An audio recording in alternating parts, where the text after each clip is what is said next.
outside of this one church town, there's a gold dirt road to a whole lot of nothing. Got a deed to the land, but it ain't my ground. This is God's country. We pray. What's going on, guys? I'm Tommy Nichols, Blue Collar Boys. We're here with a local author, Mr. Alistair A.J. Walker. How you doing today, AJ? Doing fine. Doing great. Before we get going, guys, I wanted to also say that this is the first time that my beautiful wife has ever been in an interview. She's usually the one behind the screen doing what AJ's daughter's doing right now, keeping all this rolling and kicking along good.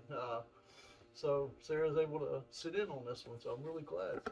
I'm going to read a little bit about the author, Mr. A.J. Walker here, so you'll get to know him a little bit. Alistair J. Walker was born in Hythe, Hampshire, England, in the United Kingdom. After moving to America, Alistair began a career in construction, eventually becoming a building contractor. He owns a residence in Milton, Florida, and Winston-Salem, North Carolina.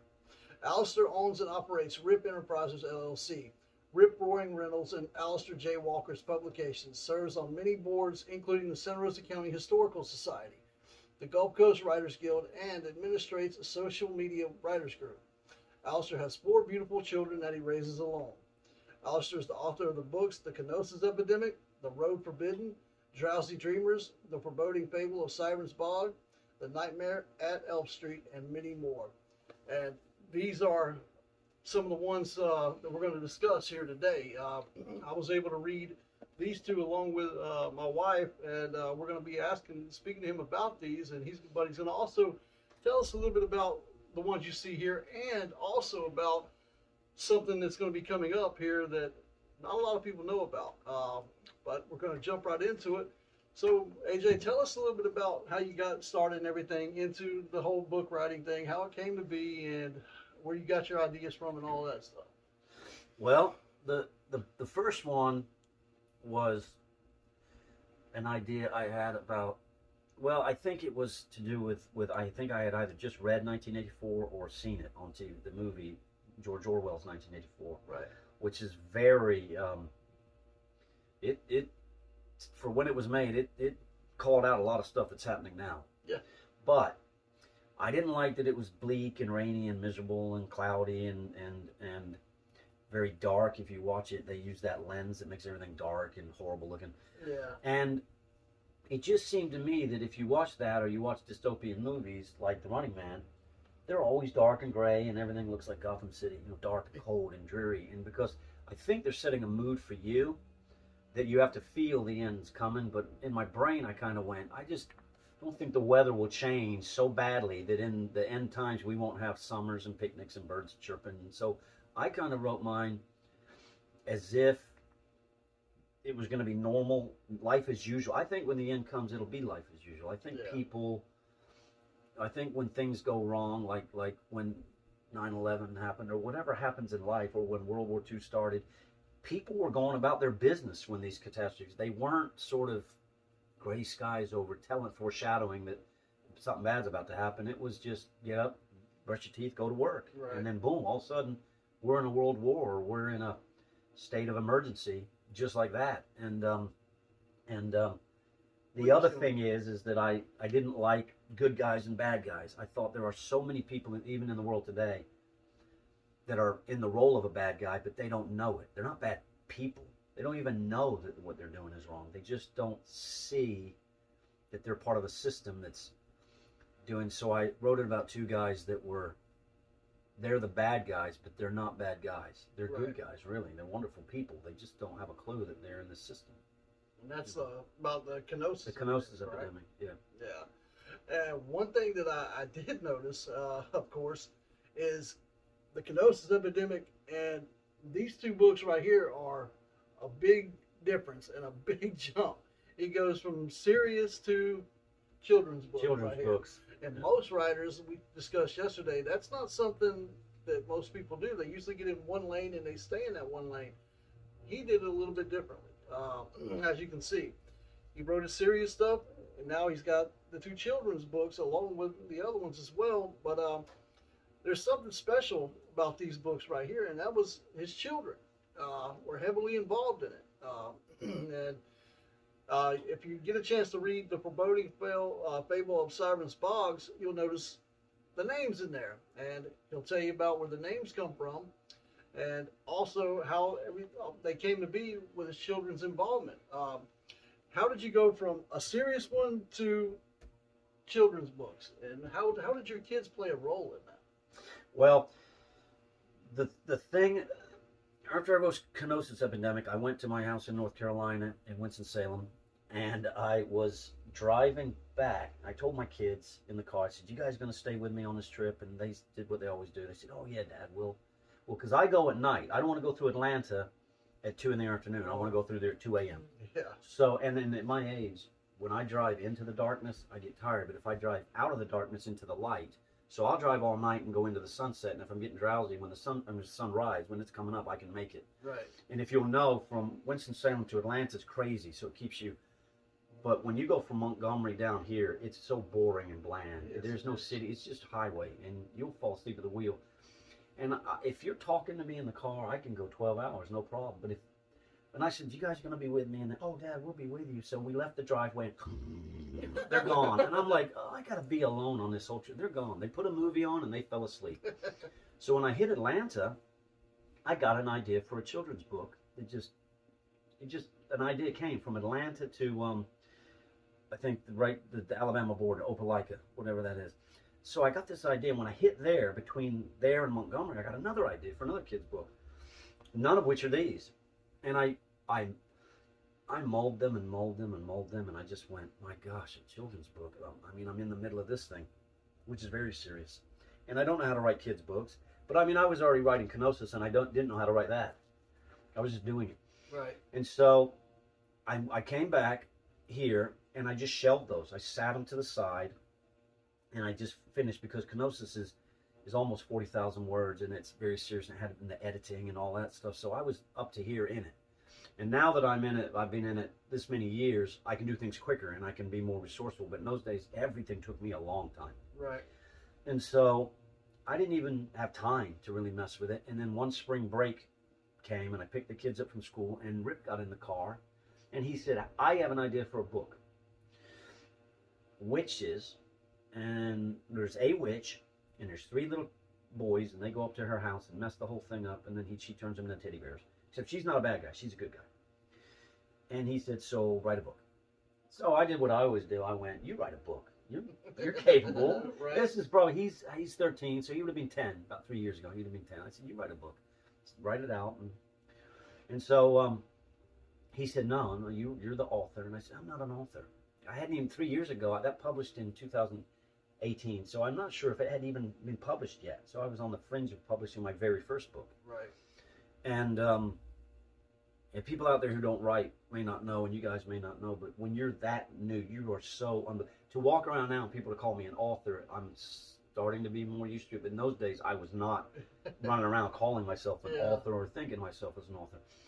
And then so I mulled on it, and I just went, "All right, I'll write it, but your little bahooki's going to be with me." I dragged him. I said, when I write something, you're going to look it over.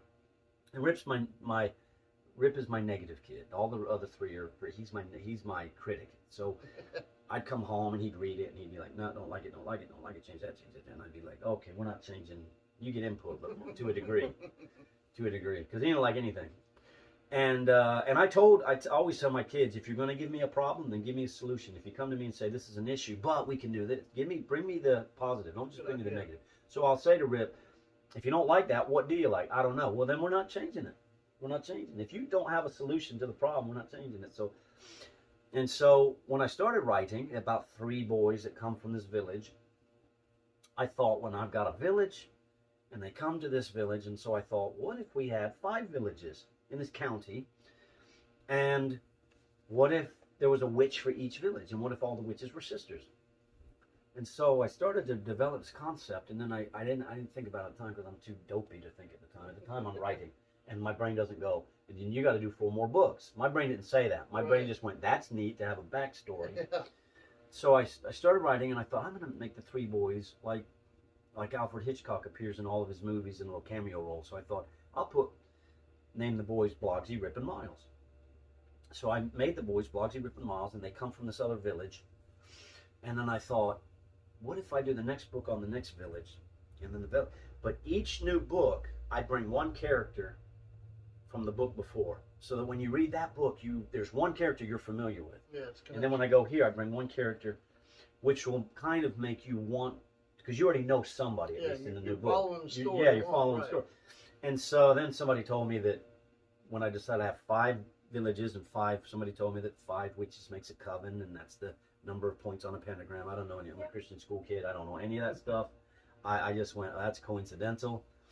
And so I had to come up with a name, and I always felt like the witches are the bad guys, and the word craven means cowardly. So I named the county Craven's Gulch because I felt like the word craven describes, because they don't do things on the front, they do things on the back. They do things through underhanded means to get what they want. And these villages that they, not perfect people. If you read the books, you'll find out this book doesn't go into a lot of detail about the village, but the third one certainly does, and the next one does. There's more about the villagers in the village. So I just roped him in, and I said, I'm going to put your name on the cover. And my kids are in show business with me, all of them.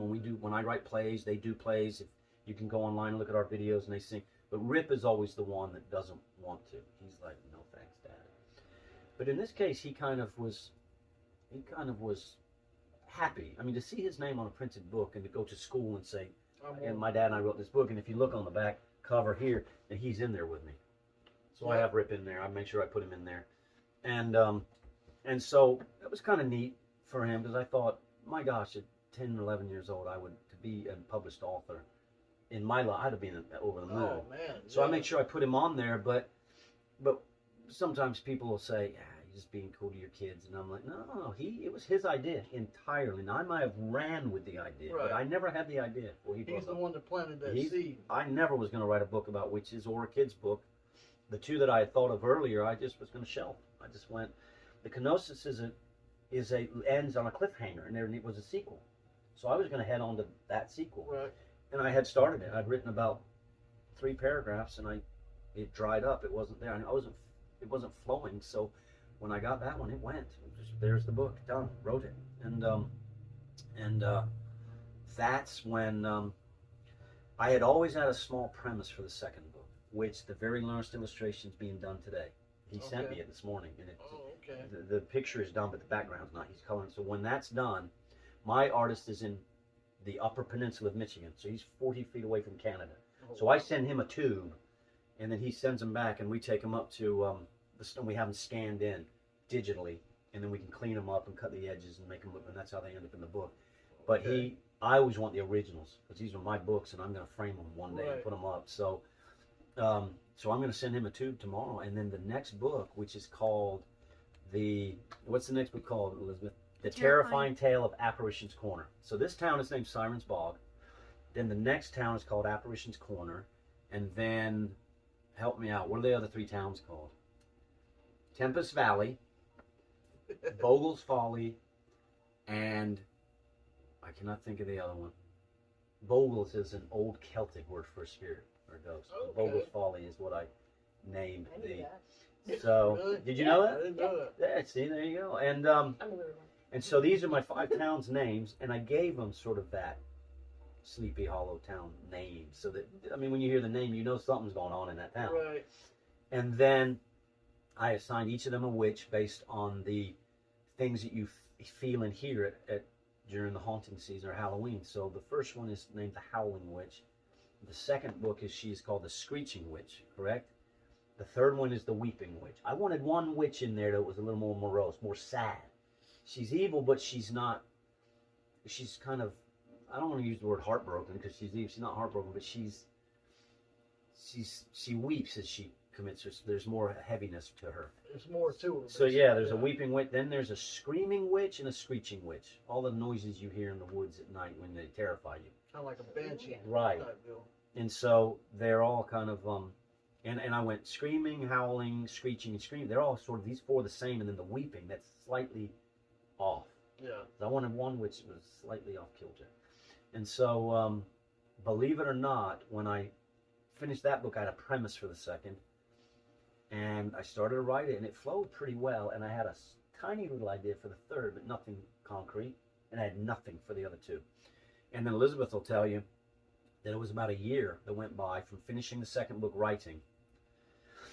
And to give you an idea of how long illustrations take, I finished this book about 3 years ago, and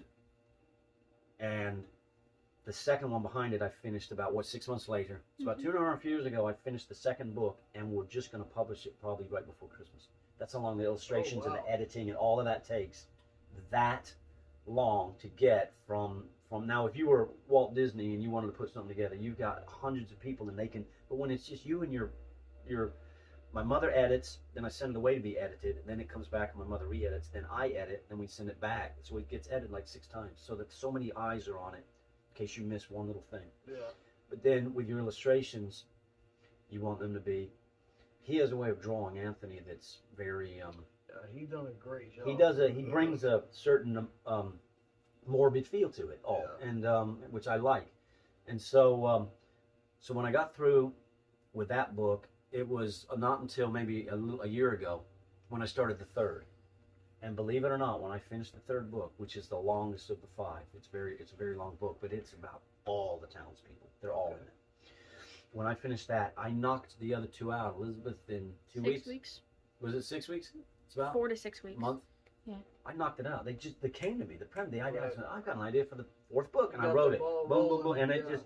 And when I'm done, I'm still look back and go, I don't know how I did that. It's by the grace of God. I don't know how I write, because when it's not there, it's not there. Yeah. And when it is, you better write when it is. And I'm on my phone, because on my Mac, which I did the Kenosis on my Mac, it's 1 letter at a time. I'm a little pecking right here like that's me. And when I get on my phone, I'm able to, and I realize that when your brain's telling you what to write, like, and then the guy walked into the room, and the guy went, and you're going, T. Oh, sorry, delete, shift T, because it's a capital T. When you're doing that, you realize that when you get on your phone, you can rock and roll. Yep. So I can go on my phone and go quicker, and since my phone, the iNotes is linked to my Mac, it goes to my Mac. See, so they're linked. Yeah.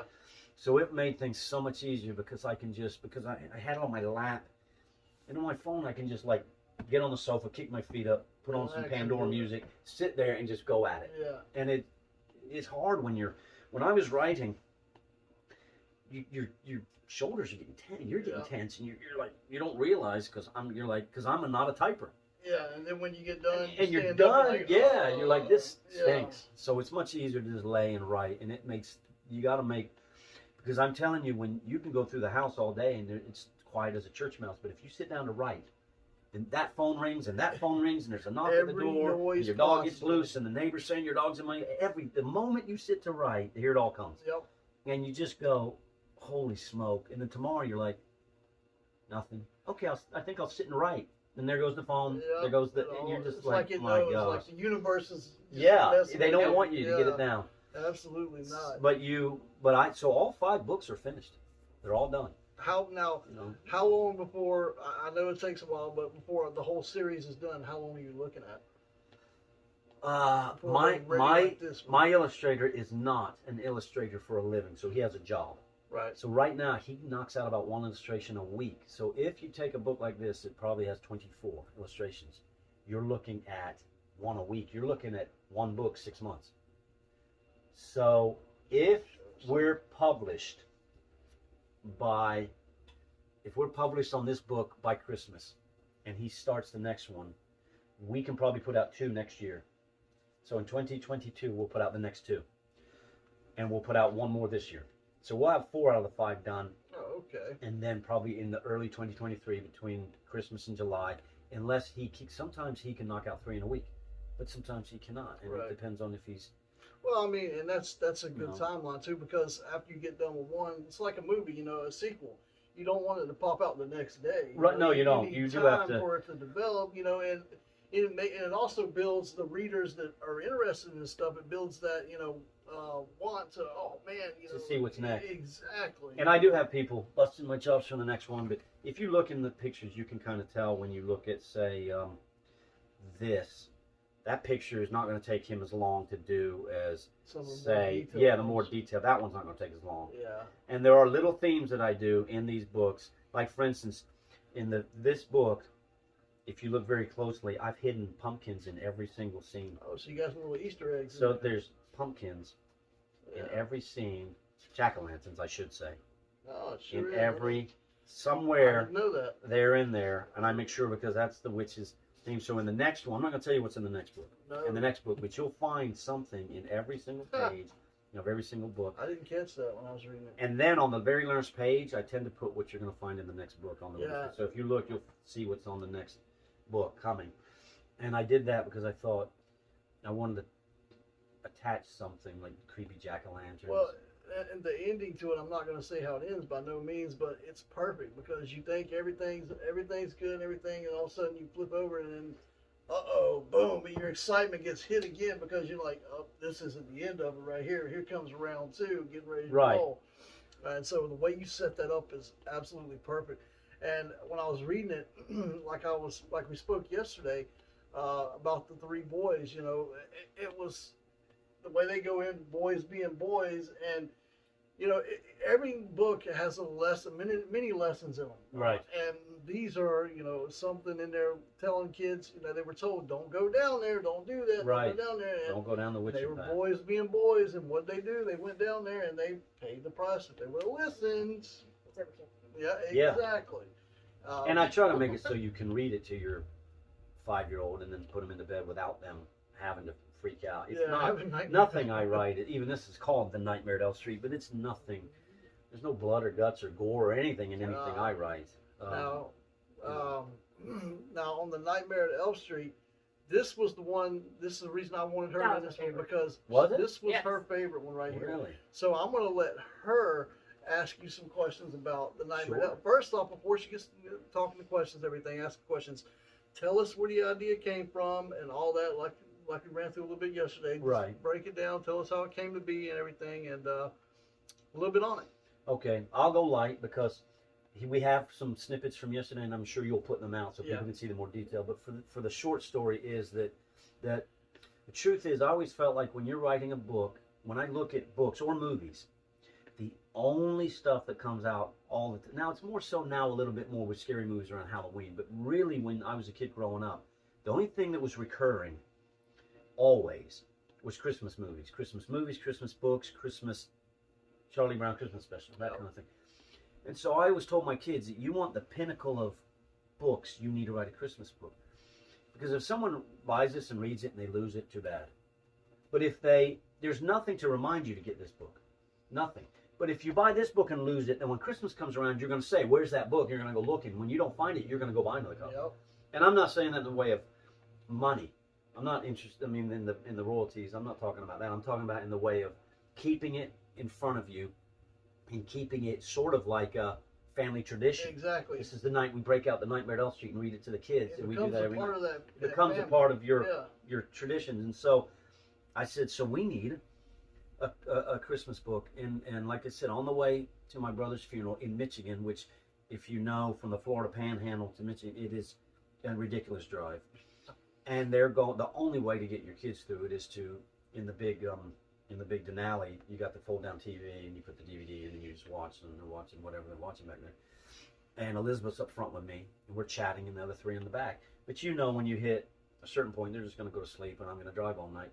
So when we got to about Bruton, I stopped. As you know, when you get to Alabama is when you fill up on petrol because it's 25 cents cheaper. So I left here on fumes, got to Bruton when I got out at that Walmart and went in and got gobs of snack. Here, this will tide you over, Cheez-Its and whatever. Right.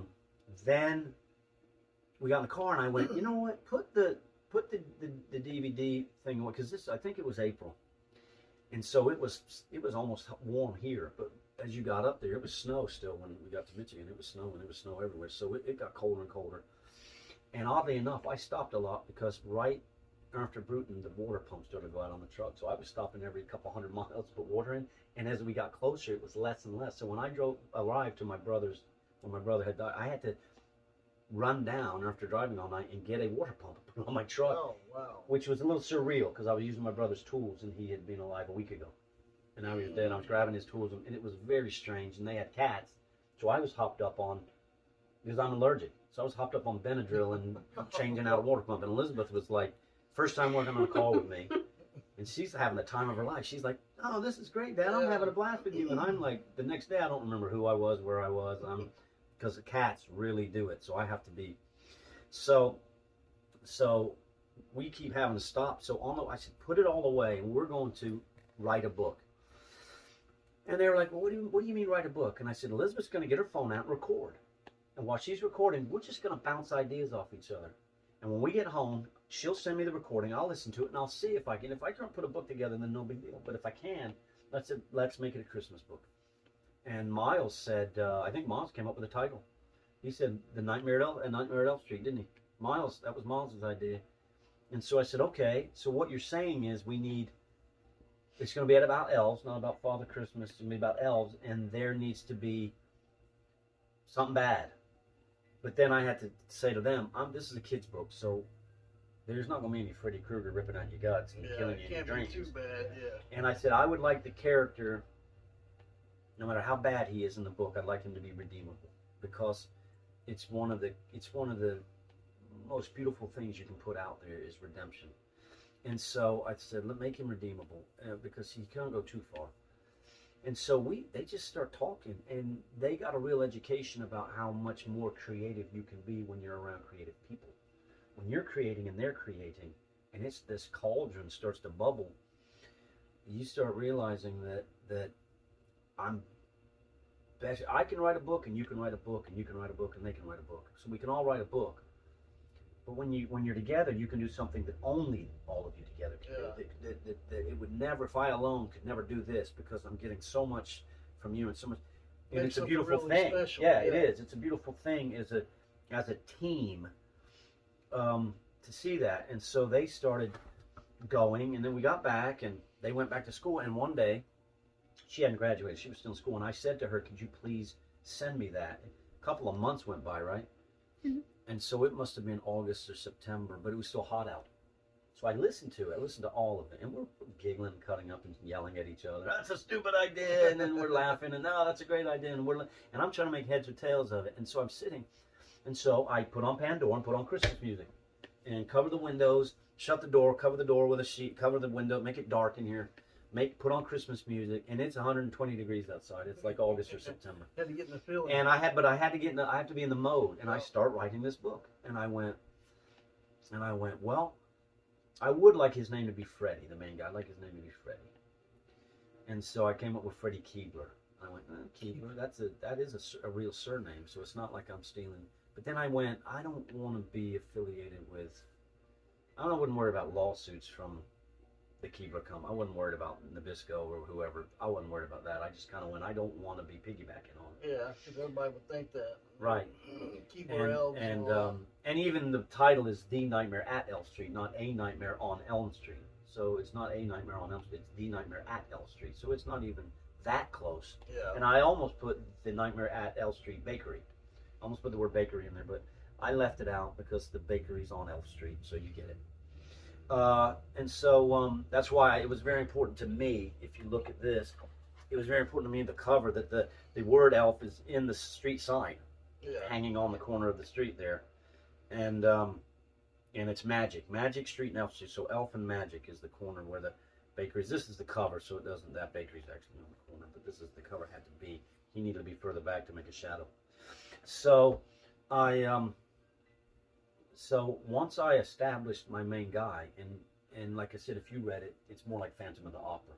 He gets angry, and he decides he's going to plot revenge on everybody in the bakery, and so he starts to pick them off one by one. So more Phantom of the Opera, I think, than everything. And then, of course, it turns out at the end that it's a really big misunderstanding, and it kind of shows you. I think it maybe talks about how in life people are cross at each other over misunderstanding. But at the end, that's not the end, because now you've got a big mess. It doesn't matter if it was a misunderstanding. You've got a huge mess. And now you got a bunch of people standing around going, it doesn't matter whether he was vindicated in what he did. He still did it, and we still have to clean it up now. And they're left with this huge disaster, which I made sure maybe to tell kids. It comes off a little humorous, I think, but to maybe it's teach funny. kids a lesson about getting into trouble is that at the end they don't quite clean it all up. They don't quite. They get 95% of it, but the other 5% out there shows up, bites them in the backside, and so they're left kind of having, because if they cleaned it up neatly.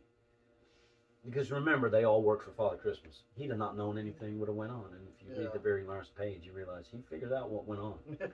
He figures it out, and it leaves you hanging. Doesn't tell you what he comes back and does. Yeah, I was like, he's going to do a second book? Yeah. And I was like, that'd be funny though. I had not. Yeah, you got to write Sequels are. How I ended up with 5 witching books, I don't know. And to be honest with you, the only thing that worries me, if you sit down and ask me what I like about a book, I'd be more apt to tell you what I don't like. I feel like if I get to the point that I start liking what I write, I'm done. When I read my book, I only see the bad parts because my brain goes, this is what I don't like, this is where I screwed up, and this is where I could have been better. And I feel like if you ever start looking at this is awesome, you're in trouble. I get that, yeah. Yeah, man, a lot of people are like that. I hate sequels and movies and horror movies. It just doesn't look. Yeah. Same thing. There you go, and they milk them. And not only, most people, if it's your work of art, you look at the imperfections in it, okay? Right. But to somebody, a total stranger, they're looking at it as a masterpiece, okay? But like I said, but you, the one that done it, you're like, you don't notice this. It's like glaring we talked about to me. Yeah. in the editor's, the writer's book that you This showed, one, the one that says not for sale, Yeah, the editor's version. where you were editing it and you noticed that one letter, S. the S, in there. And most people, you would have put it out, they would have probably never noticed. They'll never notice. But you picked it out. You're like, and you knew it was going to be there, and you could have let it go, but And it's not in the story. Yeah, It's in a disclaimer before the story about kids sending not in even their pictures. in the heck story. And But it would have drove you mad. Would have and so driven me insane. that's why yeah, it worked out perfect, man. There was I remember when she was reading, I'll be listening. I was reading that one while she was reading that one. I'd hear her giggling and stuff over there. I'm like, what is going on, And she was all into. I agonized over how to make the biscuits, how to corrupt a situation. I could not. When we talked about it in the car, I was like, it cannot be poison. The first thing that comes to mind when you're going to taint a batch of food is poison. Right. And then when you eliminate that, you have nothing. You have nothing. What are you going to put salt in there? Big whoop. So pepper. So you're sitting there thinking about it, and then when that idea pops in your head, I want to give the book away, but when it pops in your head, you immediately go, no, no. Could you? Would you? Should you? My mother will put me over her knee if I put that in a book. And so you kind of go, and parents can be kind of like, in a kid's book, it's a little crass. You feel like it's a little blue. And then you kind of go, man, it's funny. Yeah, it's funny. It works. It works. It does. It works. Especially when he gets through and Bill says, I understand that you're the number 2 elf at the bakery, but I did not, that is not what I meant. I got that too. I was like, and when I wrote that, I thought, oh my gosh, that ties in so perfectly. And then I went, is anybody even going to get that? I don't know if anybody's going to pick up on that. And I've always taught my kid that repetition's funny. The more you say something, the stupider it is, the funnier it is for some reason. So I put a running gag in there about the hospital gown. Yes, that's what I too. Yeah. One thing that stood out to me also was when I first read it, like I told you yesterday, is the name. Like this book, reason I liked it is when you open it up, it has a cast in there. Okay, it tells you who's all going to be in there. Right. So that immediately piques your interest. Right there, you're like, okay, because the names of the characters, and everything, the pudding. Brad, yeah. From Bread. Like, okay, wow. So now I've got to read it because I want to know where this comes from and everything. So it piques your interest and gets it rolling right there. And as we was talking yesterday, there's a lot of little Easter eggs in this book that it's cool because it makes you have to reread it over and over and over to find the Easter eggs. And like each job, the elf with their job, you look at the end of their thing like you showed yesterday. Yeah, at the end of their hat, the sheriff or whatever has the star. And the baker has the. And Bill has a tart. Yep. And I didn't know that, and so I'm like, dadgum. So there's a. And Miss Alto has mistletoe. Yep. So. And there's a lot of cool little Easter eggs in there that people, it forces you to go back and reread the book, because once you know what you're looking for and you read it again, you start reading it and also looking at it. It makes the book that much more interesting and better. It gets funnier every time. Yeah, and it's not a long book. It's not a No, terribly no, long it's book. not. The thing is, I learned, if you look here on Simon's blog, if you look, there is no cast of characters. There is no, this is an idea Elizabeth and I designed. We thought, you know what the kids do when they like things? If you go to any elementary school and they get 5 minutes in between classes, they're drawing a picture of Darth Vader or Captain Kirk or Mickey Mouse, or they're drawing pictures of what they like. And so I thought, if kids like this book, they're going to doodle. So I said, let's put in something that says, send us your pictures. This book doesn't, the first book doesn't have that. It doesn't have a glossary. It doesn't have a cast of characters. And it doesn't.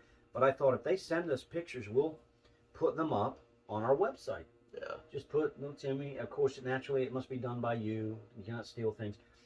But I wrote that because I thought, how neat would it be? And they email us their pictures, have mom take a picture with her phone, send it. I'll put it up on my thing. Yeah, but then you got to put in this horrible disclaimer about how once you send them, we own them, and we have the legal right to put them up there. And that's where the S was missing. Send us your pictures. And so at the end of my biography is all of our social media stuff where you can follow us. And you can send them to that email address, alistairjwalkerpublications@gmail.com. And then, when we got through, this book has got, because believe it or not, there's an expression, there's something rotten in Denmark, which plays into what happens at the end. And so I said, I need a funny town in Denmark. And she looked it up, and sure enough, that is the real name of a real town in Denmark. Really? Yes, it's not made up. So, but because we had some things like that, I said, let's put a glossary in the back. So when you go to the back, the kids, that way parents are going, when the kid reads a word like conveyor, a thing that transports or moves things. Right. We don't get into some Webster's super dictionary, a belt, or the basic meaning. But yeah, and so when it says sinister, something harmful or evil. Right. A kid can go look it up. But believe me, there is an actual town called Middelfart, Denmark. A small town in central Denmark. It's a real town, and we did not make that up. And I thought the expression is, there's something rotten in Denmark. So I said, what if the catastrophe happens in this town in Denmark? And so that's where it happened. It's not fictional. It's a real town. Well, that right there leads me into something that you have learned, some things that you learned from this book to that book, and that right there, the cast, and also the glossary in the back. The glossary, and the thing about sending us your pictures. I just thought that would be really cool. That is really, really cool. And also, it's not just a story, it's also, you're also teaching as well, because the kids, they see how the words used in the book, and they go back, they research, read what it means in the glossary, and now they learn how to also use it. I tried not to use piddly words. A, you feel like you're talking down to them. Right. And B, it does. If they don't understand a word and it is integral to the story, then they have to look it up. Now, the beauty is it's in the back, but even in today and age, they can Google it. Yeah. You can just get on your phone and just, what does this word mean? But they're educating, and I just don't like to talk down to people. Yeah. I like the conveyor belt. I know it sounds silly because probably most people, but if just one kid doesn't know what a conveyor belt is, then they can just look it up, and they're all the wiser the next time they see it somewhere. And also, like I said, it gives them another reason to reread the book, because now they know what the word means. Boom. So it continually keeps them going back for more and more and more. Yeah. Now, I want to get into the road forbidden right there, because didn't you say that Blogsy is the one that... Blogsy, that is Blogsy's entire idea. I wrote the book, but he had the premise of I own, this is a normal house I have in Milton, sort of a regular house. It's even, when I'm through with my room additions, it's gonna be about 3,000 square feet. But my home in North Carolina sits on a hill, and it's surrounded by a subdivision here. It feels alone when you're on there because it's on a hill. Right. And it has an old subdivision, but it was built in 1928, and it was all tobacco fields. This is North Carolina. So it was the original tobacco farm. So it's a shotgun house. Okay. It's 1,000 square feet. And we just use it as a holiday home now. Go up to North Carolina, keep it furnished, and go spend Christmas there. Right. Beautiful tree with two just gorgeous, look like hands. Out front, there's two, what do they call it? Maple trees. Two maple trees that sit out front of the house. And I rebuilt the house top to bottom, and it sits on this hill. And if you go down the street and across into the woods, there's a gully and it goes down, and it is just cool. And it opens up, and there are trails, and there's a river, and there are swings, and you can swing across to the other side of the river. And there's a place where years ago they had dumped the leftovers of an old bridge. There's these concrete pylons, and the dirt is over top, and they're mountains, and they go up. And my son, on the side of one of them, there's an indention, a huge, almost like a cave, but not quite a real cave. And my son had this idea about a boy who, he always pictured him like living in that house. And he grows up with a dad. He doesn't have a mother, and he's real bitter about his dad, and he's upset about life, and he just a kind of a stereotypical kid with a chip on his shoulder. And he goes into the woods, and he sort of stumbles upon, I think he said he was leaning on the rock face, and he puts his elbow back, and his elbow disappears completely. And so he pulls it out, and he turns around, and he puts his hand in there, and he goes up and up, and he's a little bit weirded out by it. So he takes the plunge. He doesn't want to, but he takes his plunge, and he sticks his head in there to look, and he falls in. And when he stands up, he's in this massive, it's like a giant warehouse, and there are shelves upon shelves upon shelves, and on all the shelves there are these little strips, and they're either lit up green or they're lit up red. And if they're red, there's somebody's life, but this person has died, they've gone on. So there's active ones and inactive ones. Right. But it's everybody who's ever been born's lives. And there's one peculiar little man, and he scuttles around and keeps everything intact. And when you pull one of these out and you stick it into this mainframe computer, this giant screen lights up and it shows it. And I had the idea that, and it shows your life. Your life is like a line that goes. And I said, I told Blood, I said, what if your life was like a cracked windscreen on a car, tempered glass, when you crack it, it spiders everywhere. Right. And I said, what if you had a hard line that was your life, but all the other little lines are decisions that you didn't make? But if you had, then it would show that your life would have gone off in that direction. So you'd have gone here, and then that would have been your line, and this wouldn't have been. And so when the boy figures that out, he says to the guy, he says, so can you move, when I was born, my mother died, can you move this line so she doesn't die, so that this doesn't happen, so that doesn't happen? And the guy says, no, I don't do that. I'm the keeper and the guardian. We don't play God here. Right.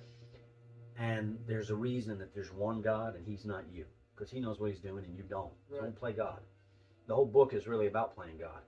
And the boy naturally thinks, well, if something happens to distract this man, and the boy alters his life at the point, because he wants his life to be better. His life stinks, or so he thinks. And when he leaves and he goes back, he finds that it is completely different, and that maybe he shouldn't have tweaked with it like he should. Now, I could have written this that thick. Yeah. I tried to. Blogsy said no.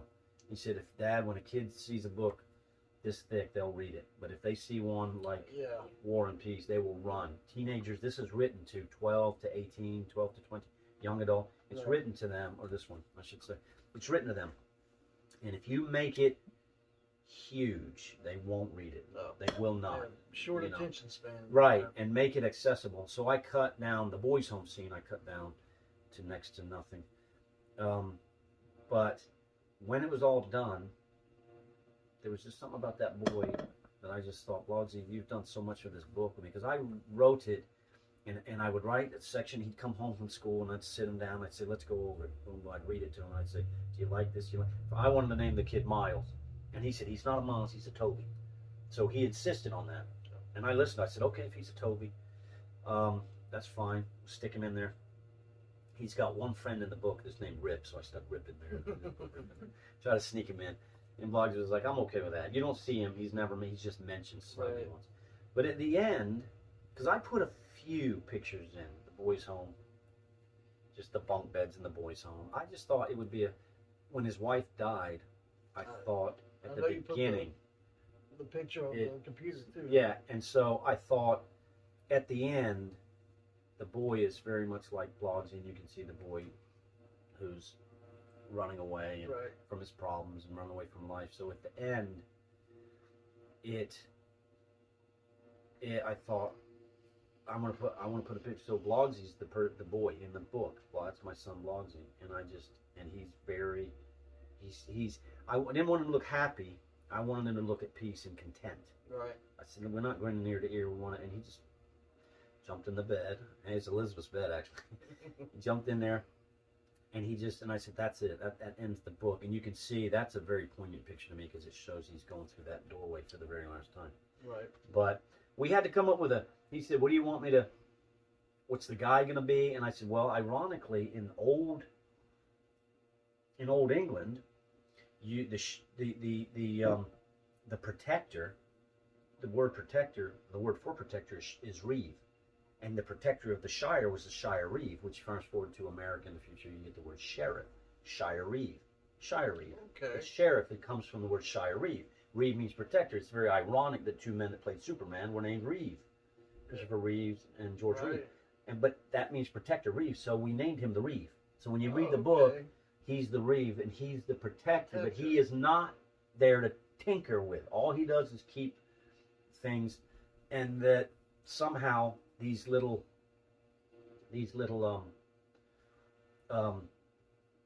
pockets appear every once in a while, and Toby happened to fall through one, meeting the Reeve and turning him.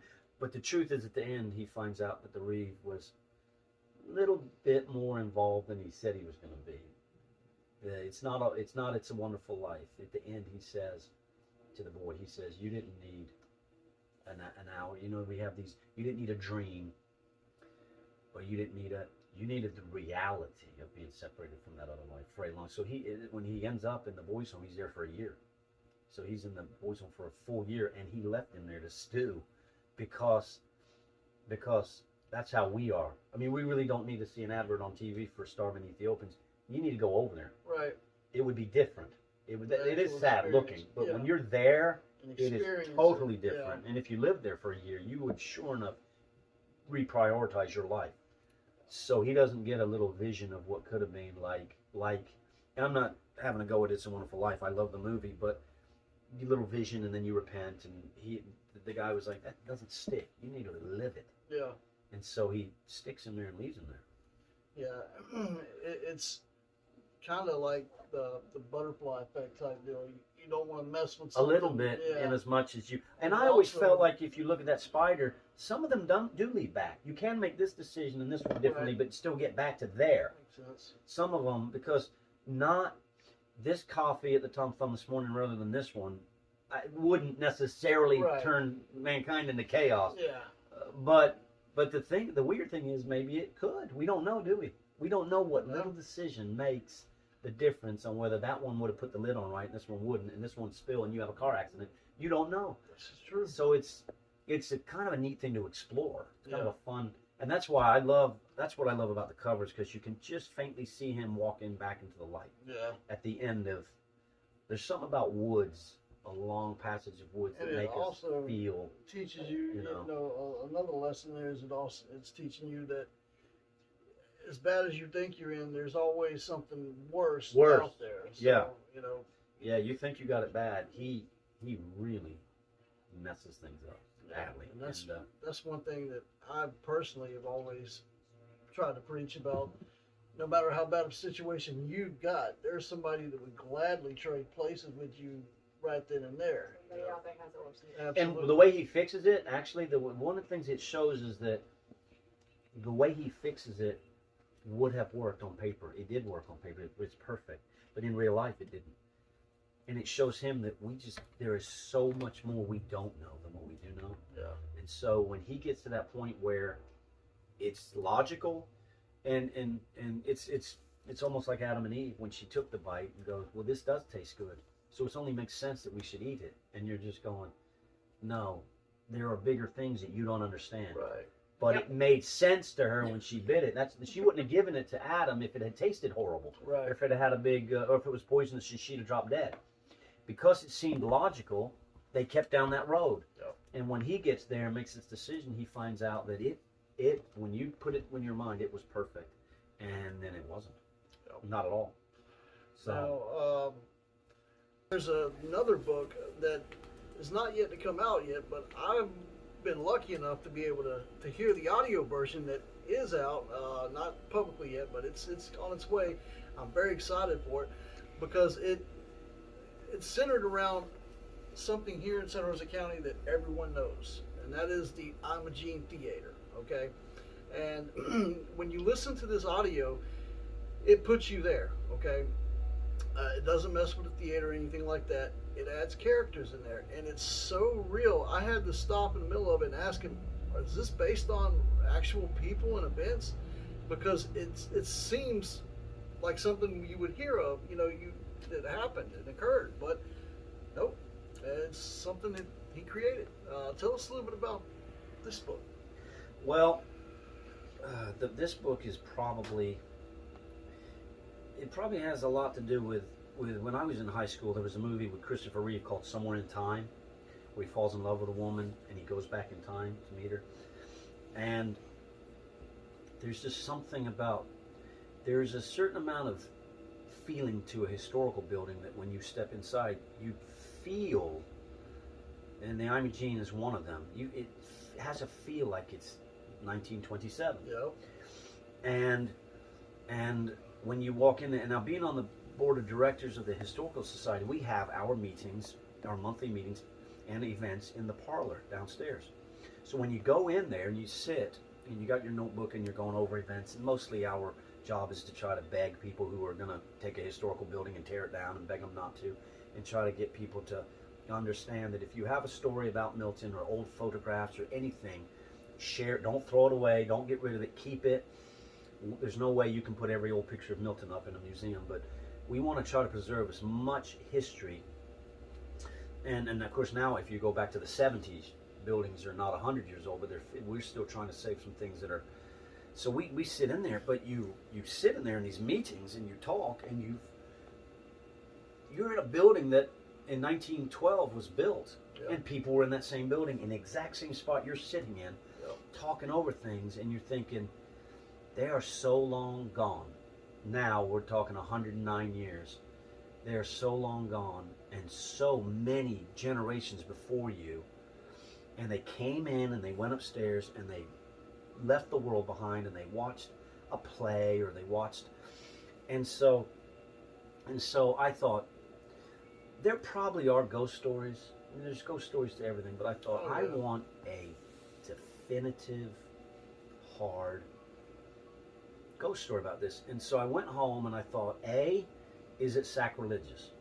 Because there might be some real ghost stories, and if I make one up, am I treading on the toes of?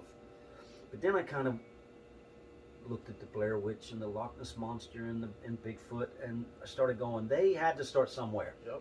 At some point in time, the day before, nobody had ever heard of the Loch Ness Monster. It had to be some drunk Scotsman sitting around a fire who went fishing that day. Right. And he didn't catch diddly squat, and he had to come up with a lie. So he went, huge monster came out, put his mouth in my boat, and stole all my fish. Because that's what you're going to say if you're around the campfire with your mates instead of I didn't catch anything today.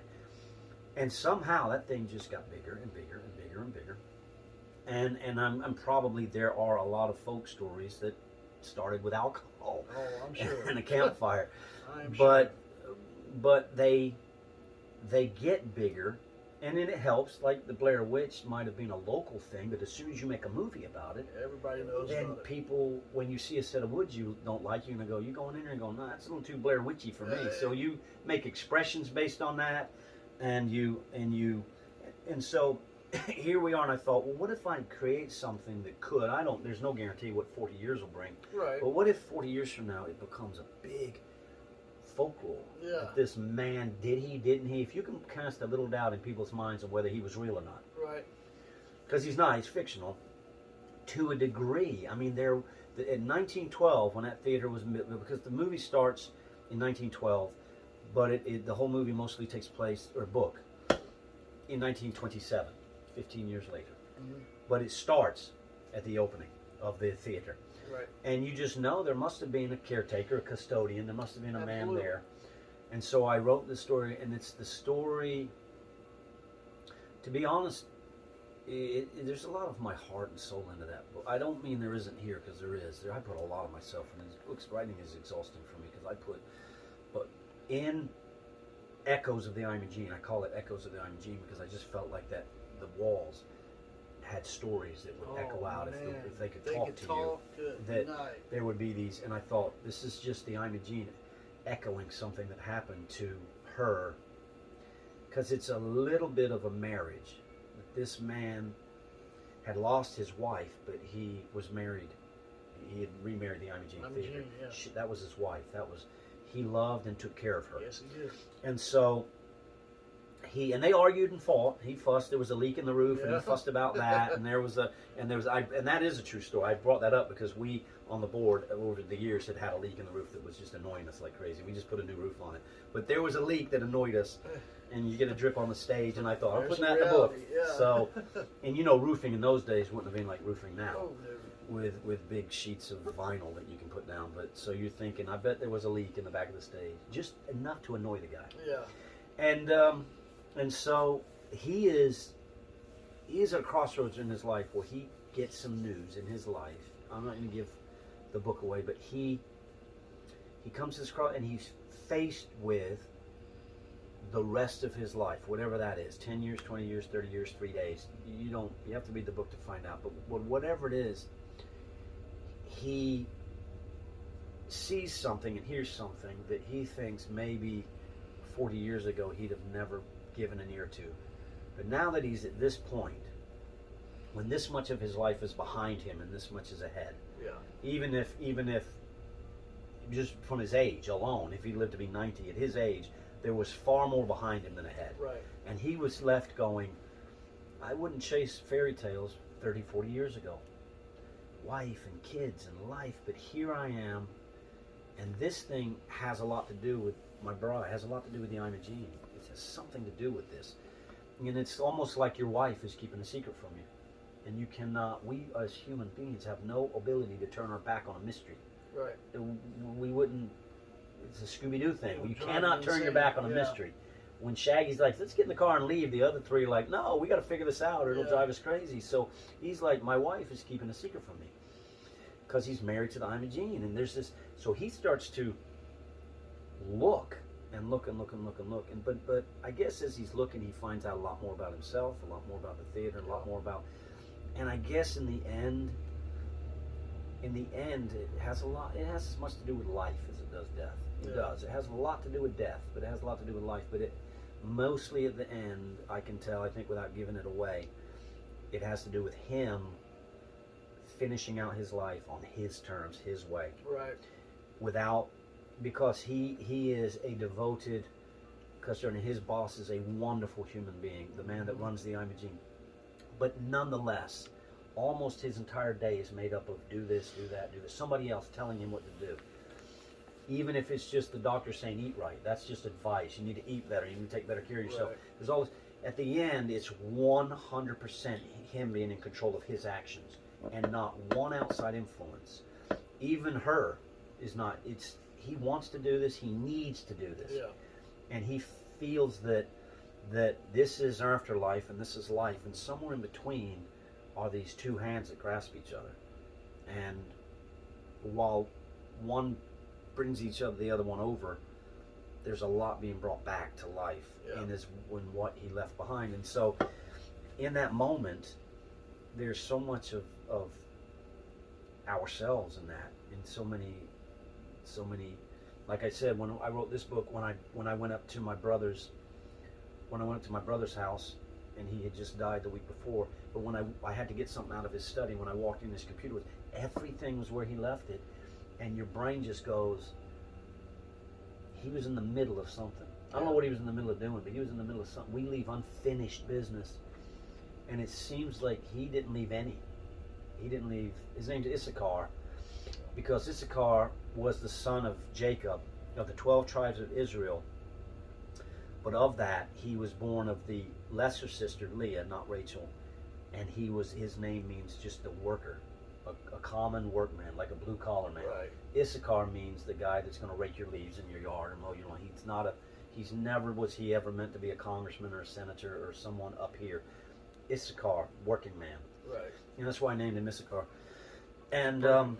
and at the end, he gets to do things that some of the kings of the earth have never got to do. Go out 100% on his terms, the way he wanted to, and do probably one of the most glorious things is he helps so many people. Yeah. And to be honest with you, if you read the beginning where the situation with the girl, I had to go to the Santa Rosa County Sheriff's Office and find the real sheriff. I used the real sheriff's names for 1912 and 1927. I found their names, Right. and I have it documented, and I used them. But I thought, I don't want to be fictitious. Maybe there would have been the town would have had it wouldn't have been the sheriff, but I didn't know if the police department went back that far, so I just used the sheriffs instead of the police constables. But I used the real two sheriffs that were in 1927 and in 1912. I used their names. Yeah, and that's the reason when I was listening to it, I'm thinking, this sounds real because of it. You did tie a lot of actual reality into it. I did. So when I was listening to it, I had to literally stop it, and that's when I got a hold of you. I'm like, is this real? And when you told me, I was like, good night, man. You No, it's you got me. And it's I believe that one right there, especially Northwest Florida, that is going to be an absolute hit. I would love to do a book signing up at the Imogene, maybe like at Ghost Walk or something. Oh, Because I yeah. thought maybe the railway Perfect. tracks behind the courthouse could be a stop for that. You could do a scene there from the book. I just thought that because it ties in the railway depot, and then there's a house across the tracks, which is where her mother lives. The girl's It mother does lives. tie a lot of Milton into it. And they're all still there. And I yeah. looked that house up to make sure it was there in 19. I think there's a back section that's newer, and when I say newer, it's still 70 years old. But it Yeah. was in 1910. That original structure house was there. So I wouldn't have written it if it wasn't. See that right there. So I made That's sure, awesome. and you know the railroad depot was changed a lot, but it was Yeah. still there. It's still there. And when I started to write it, I made sure that. And then here's why it's not published yet. It's not published because, again, as you know, adult books like this don't have pictures. That's kiddie book stuff. And you know, in this book, I put a couple of little things. Right. I thought it was important to show the flag of the evil empire in here, which shows a hand grabbing the earth, which is it's I don't know where it is, but it shows the flag of the I just something about that showing the earth in the clutches of this government. Yeah. So I did do. There's them in the hospital. There's not much, and in your brain you're like, these have a picture every single page because it's a kid's book. So Right. I went to Elizabeth and I said, we're going to break all the rules here, and on the Imogene Theater book we're going to put a picture on every single page, but we're not going to put an illustration. We're going to go up to the Imogene Theater and we're going to take pictures. So I went out and bought period okay. costumes, and now I just need some people to play parts. But I said we're not going to put any faces in. If I show Annabelle, it'll be from the neck down, and him from behind, and I said every picture, and I said then we're going to That's just put them in gonna- an app and blur them, make them look like Yeah. they're from 1927. So Yeah. when you open it, you're not sure if that's a real No, you're picture literally- from then or not. You're literally about to take a trip in time. Yeah. That's what you're about to do. I just cannot go beyond the walls. Right. Because if you remember back then, there was a whole plaza. Yeah. There was one on this side, and they've all burned. And so I have to keep my pictures in here Right. and give you the illusion, because when I talk about it, those buildings are still there. You walk all the way to the end. Yeah. In fact, before 2009, on this side, they were all still there. Because we remember, she was a little baby, but I remember that we drove down to see it when they were burning Yeah. in 2009. And so she would have been Yeah. 2003, Down 6. again. She would have been 6 years old. Wasn't it 100 years exactly, or something like that, from the first time they burned? Yeah. That's the second time they burnt down. Same area, but the Imogene, both times. And I came to Milton in '84, so the next few years it felt weird. Those ghost buildings were there because you remember them going around the corner, and there were lawyer offices in It them. felt like it something felt- was missing. Yeah. Like you felt it. Like we knew it was missing, but the feeling was there. You know, Oh, is it? I'm sorry. There's a little space right there next to Imogene Theater. Yeah. Gotcha. You know what? If you look closely on that slab, the toilet stub out's still there. You can still Never see seen it because when we do the Ghostbusters up there, we spend a lot of time on that Right over concrete there. slab. Yeah. Oh, yeah. Remember you had But the car there's a over toilet stub. But the book explains that in the beginning, that she was maybe meant to stand alone. It's Yeah. kind of a theory that And- I had, because if you look, The whole entire town was based on the logging on the river. So if you look at the field in the Imogene, she's slightly off towards the river, leaning towards where the life in this town came from, the river. Yep. And I thought that's very poignant that she was not in the center.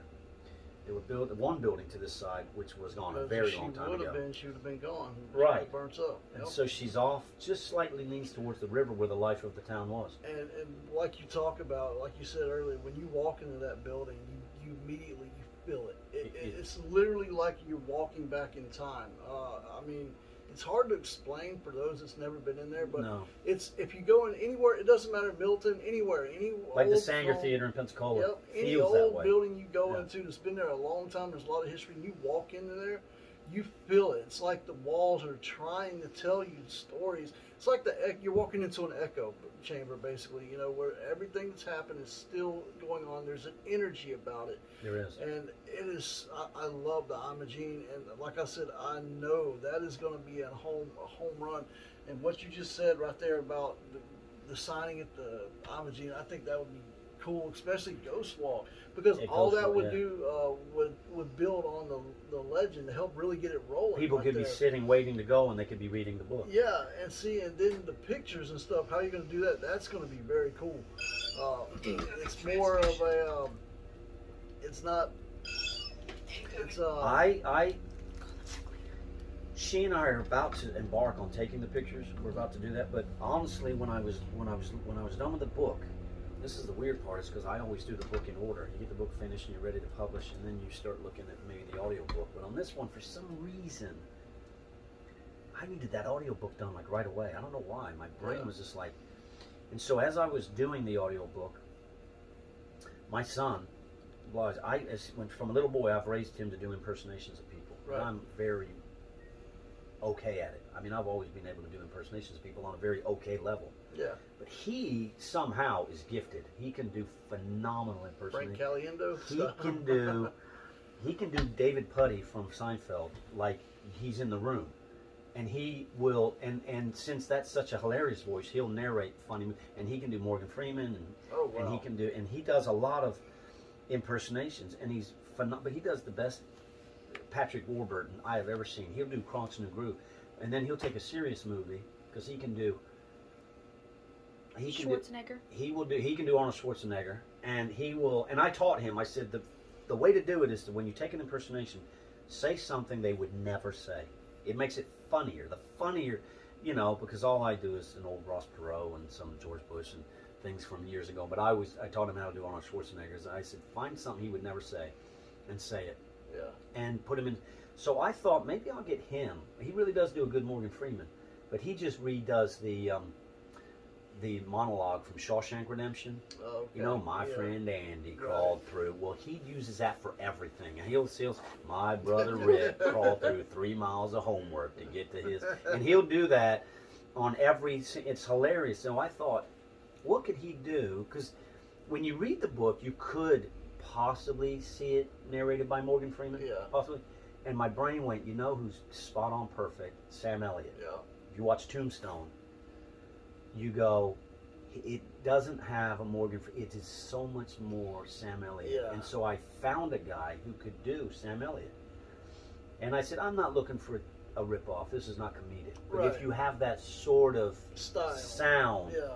which he does. Yeah. It's perfect. And so I That's the said, book. read it. And when he read it in that mannerism, in that way, when you listen to it, you're like, it has to be that It way. has that It has gruff, to. that gruff style to it. Yeah. It's that rocky style voice, and it And you can reads feel it how perfect. tired he is. Yeah. You It feel how feels tired aged. Issachar is. He's Yep. tired. Yep. And he's not sure if what he does is very poignant when he's staring at the dust in the corner, because at one moment he realizes he doesn't even know if he's made a difference ever. Mm-hmm. He just kind of goes, it's all going to be there tomorrow to sweep up Yep. again. And it's a very hard time when Mr. Andrews comes up and says, hey, we notice what you do. Right. And she notices what you do. Yep. Because I wouldn't say he's ever disheartened in the book, but he's starting to almost be. He's He's kinda about to starting stumble, maybe. Starting to kind of question Yeah. everything, but it's a great book, and I'm really excited about it when it comes out. How long before you think it's going to be ready to before people can start buying that and the audio version, we can The purchase that. we got for him, Elizabeth. We got a period dress for Annabelle, who's very important behind the concession stand, which is fictitious. It's in the corner. If you go up there, it's not there. It doesn't Right. exist. I don't know if it ever did, but in the book, that's where it is, and it's in the far corner. And then for him, you always kind of picture him in a one-piece blue coverall, kind of, you know what I mean, with Yep. his little name tag right there, with the broom in his hand. And so we have those. That's exactly. I mean, I'm sorry to interrupt you, but like when I was listening to it and you picturing things, that's what I was literally picturing, man. But I didn't have the name thing. I just pictured overalls, blue Big jean, blue. but it was blue jean Yeah. type overalls. Is what Uh-huh. I pictured. Huh. And so we've gotten those, and we're ready. I think the only thing stopping us has been time. And my boys' football season was just enormous, and they won a championship, and it was exhausting. And then coming up to Ghost Walk, and then my life leading up to handing over the running of an inflatable company to Elizabeth and being able to do this full time.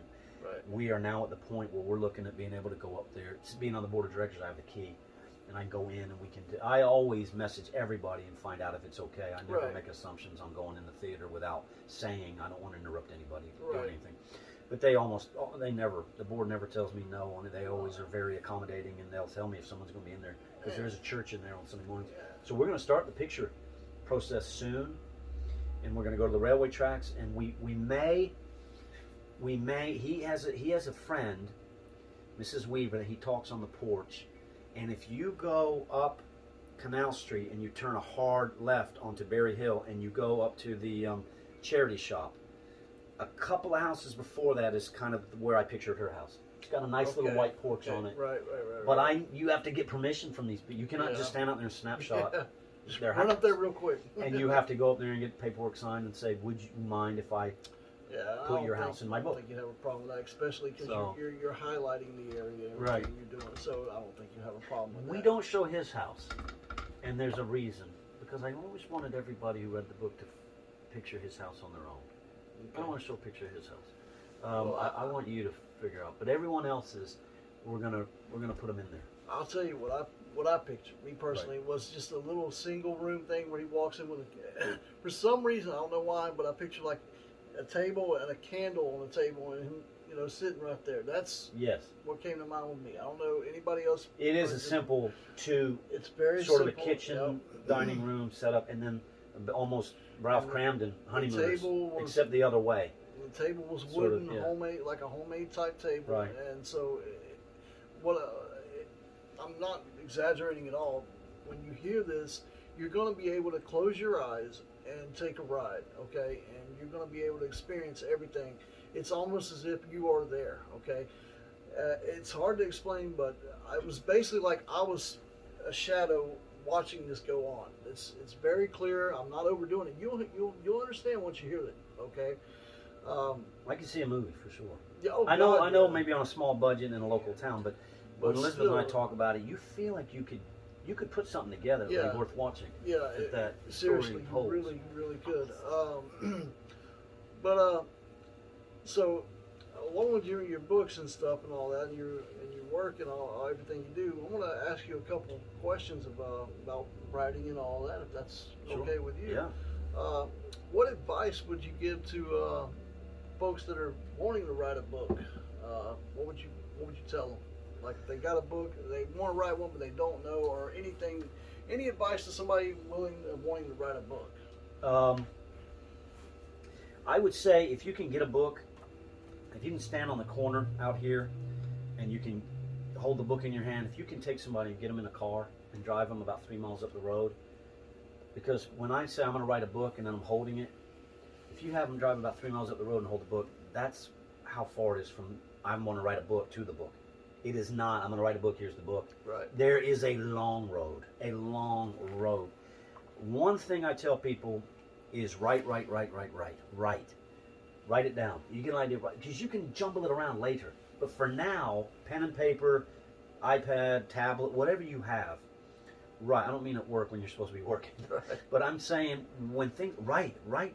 Because you can always go, I get up, sometimes I'd wake up at 2 o'clock in the morning. Let me tell you something about 2 o'clock in the morning. Every idea is awesome. And there's lots of them. Yeah. But at 8 a.m. you go, oh my gosh, this right here, the guy's feet are made of Tupperware. That isn't going to work in the movie. So maybe I should, you know what I mean? But Yeah. there are no bad ideas at 2 a.m. Right. And when you got a lot of pizza and a lot, you know, and you're going, oh my gosh, how did I write that? But you got to write it and write it and write it because there's so much of you that goes, I get the kids from school and I put dinner on, I got to do the laundry, and then tomorrow's never going to get here. It's not ever going to get here. You have to write it and write it and write it and write it. And then when you're done, make sense of it and get your really thick alligator coat on because you're going to have thick skin because you got to be you've got to be criticized. You have to be. You're not going to get without people going, that doesn't make sense. And that doesn't make sense. And you need to, there are certain things that cannot be correct. In other words, it's within an editor's brain to write things properly. In the King's English, you don't use double negatives and you don't use bad punctuation. But if you're writing a book in a country setting, like an episode of Andy Griffith, it has to be written that way. Yep. And so sometimes you have to tell your editor, this is put in there for a reason. Right. This is how he talks. Don't fix that. Because an editor might not know the difference between a mistake, and if he fixes it and you don't catch it, you can't have Andy Taylor sounding like Prince Charles. Yeah. He has to sound the way he sounds in order. Whether he be Cajun, whether he be Canadian, whether you write a certain way, you sometimes have to tell, if you're not your own editor, Right. you have to say this. And I don't suggest you be your only editor. If you want to edit your own book, make sure you put at least 2 other sets of eyes on it. Don't edit it all. Let somebody else have it, get it back, look it over again, let somebody else different have it, let them. But be prepared for that road because it's writing, scrutinizing, rewriting, and the book is, and be ready to be satisfied that you can live with the fact that the book isn't done. Because none of these books are finished if I read them. Because if I read this book again, I'd go, you know what I could have done here? I'm always going to want to add something to it. Right. But at some point you got to go, the dinner's finished, I need to serve it to people. Yeah. Because I've been in the kitchen for 9 hours. I need to serve it up. Yeah. So be okay with that. Be okay with and also kind of, your gut will tell you, because sometimes you don't need to be okay. Sometimes you do have to go, you know what, I do need to fix that. Yeah. I do have to fix it. So I'm a better writer now than I was here. I was better here and I was better there because every time I do it, I feel like it goes back to the biblical principle of the man that was given the talent and he invested it and God gave him more talent. I'm a better writer today than I was. I don't even feel that offended calling myself a writer, which I do a little because I'm like, I mean, that's a category that has William Shakespeare in it and Tom Clancy and Agatha Christie and phenomenal writers. And to put me in there seems like a slap in the face to them. Well, but I do know here's your proof. You're that in there. as I've written, it has gotten easier. Things flow. I do trust my gut. One thing I can tell people is what's the word I'm looking for, Elizabeth? I don't want to use the word natural, but be organic. Yes, be organic. I think one of the things is it's like the difference between taking a cup of water and just pouring it on the ground. It's going to go where it wants to go. Right. And sometimes we want to get a pressure washer and basically carve out a niche where we want it to go. Yeah. Let it flow. Pour it out. And that's the way, if you look at these books, they're all very different. And the way I wrote them it's like standing on a dam with all these different things below you. And the one that opens and flows, that's the one you jump into. I know I need to finish this book. I know people want a sequel to this book, but it isn't flowing. Right. And if this one's flowing, that's the one I'm swimming in. Yep. And that's what I did. So that's why I had 2 ideas going through Atlanta. And one of them's not done at all. The other 2 are finished. In fact, it's my masterpiece. It's the greatest thing I've ever written in my life. It's called Drowsy Dreamers. And I finished it, and it is a kid's book, and I won't write anything better, and it is not remotely ready it's finished and edited, but it doesn't have illustrations finished yet. And it's the greatest. I'll never write anything better than Drowsy Dream. It's an amazing book, but it'll be a while before it's out. But with this one was flowing, and so I wrote it. And when this one was flowing, and if it isn't, if that water's going, if you can imagine Blackwater River when you're canoeing, can you imagine that beautiful sandbar you go on? If you were to try to chisel straight through, right, it would look it, it would feel it. You would know because This goes naturally. It Yeah. just goes, this, you got a shovel and you're trying to, and the effort, you feel it and you know, and your brain's going, this isn't right. Right. It's not right. This person, this character wouldn't do that. And this situation wouldn't go that way. So basically, you're saying listen to your gut. Listen to your gut. Yeah. Because these characters are you're in the beginning, you're gonna tell them, you're gonna introduce them to the world and you're gonna tell them. And somewhere in the book, you're gonna quit telling them and they're gonna start telling you. You're going to take life on their own. They are gonna start telling you this is Right. what you do. This is how you do it. And Um, it's if you describe writing a book, I think most writers, if they described it, you'd be in a nut house because it's very peculiar. I can understand it. It's like they're in the room with you saying, don't take me that way. I Yeah. wouldn't do that. Well, and also, one more quick question for me. Then I'm gonna see if Sarah has any. Quick rundown of some authors that inspired you.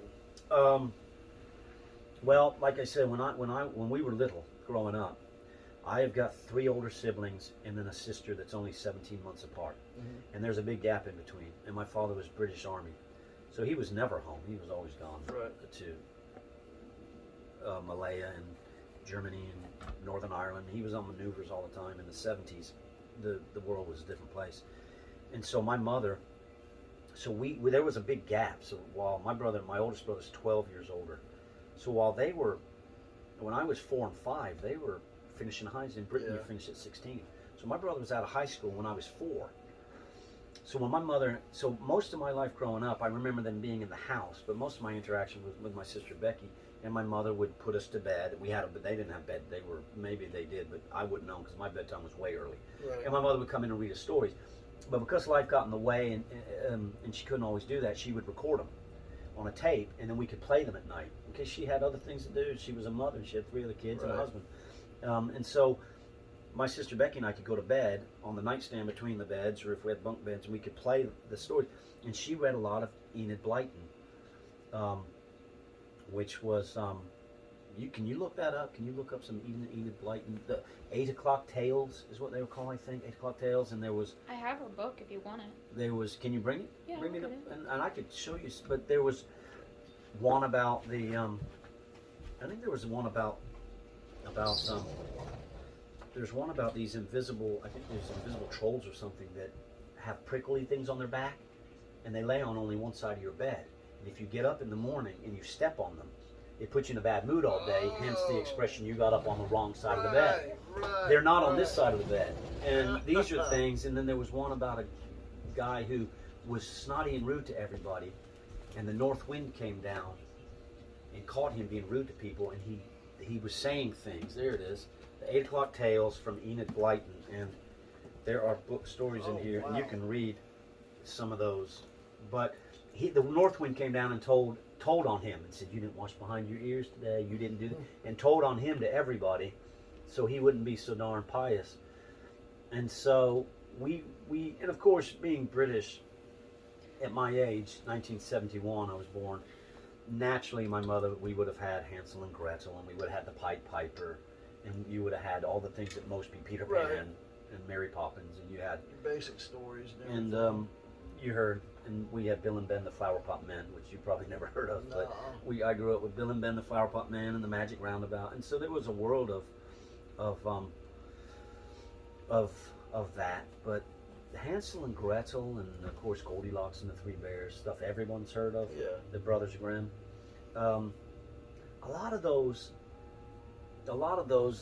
There's something about the woods that, no matter how ominous a trail is, there's something about us inside that makes us want to go down that trail. Yeah. And You always got that voice. there's always going to be a little house at the end, isn't Yep. there? There's always going to be a crooked Never a fails. crooked path is always going to have a little witch's house at the end. Yep. And You're right. if you ever went through the woods, everywhere I grew up playing in the woods in this town is a subdivision now. Everywhere. There is Sadly, not, yes. sadly.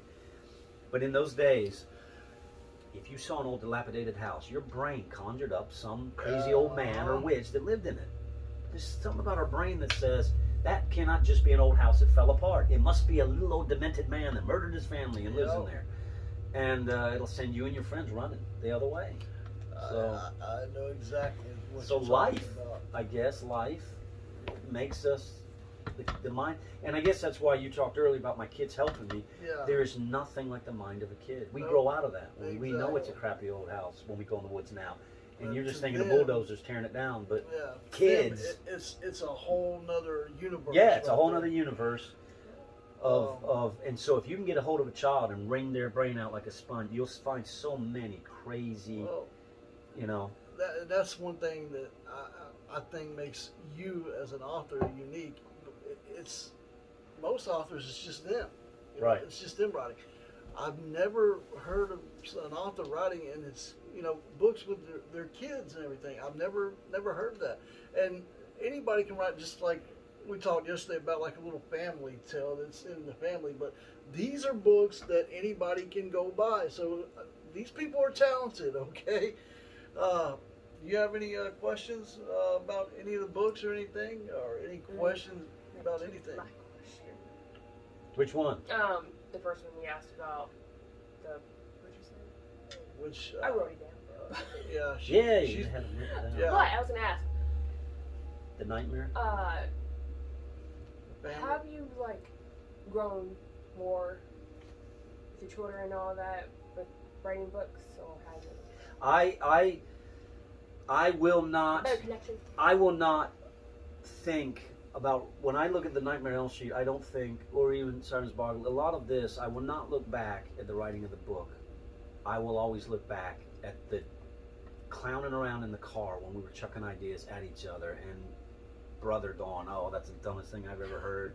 And then somebody, because some of the dumber stuff you say, that sometimes you go, "I can't believe you said something that dumb," but somehow that'll work. Yeah. It'll work in a book.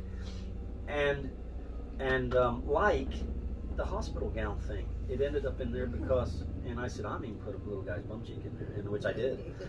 And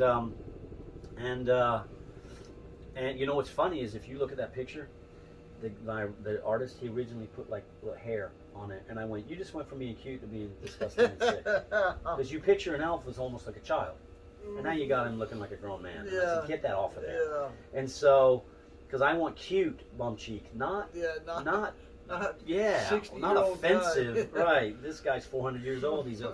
So I will not. I don't look back on these books at the rights. The ones I do alone, the solitary things, but the amazingness of creativity that comes from talking to another creative person and what they give you back, that is so amazing that they could not have gotten without your idea, and give you something back you could not have gotten had you done it alone. You build off of each And other.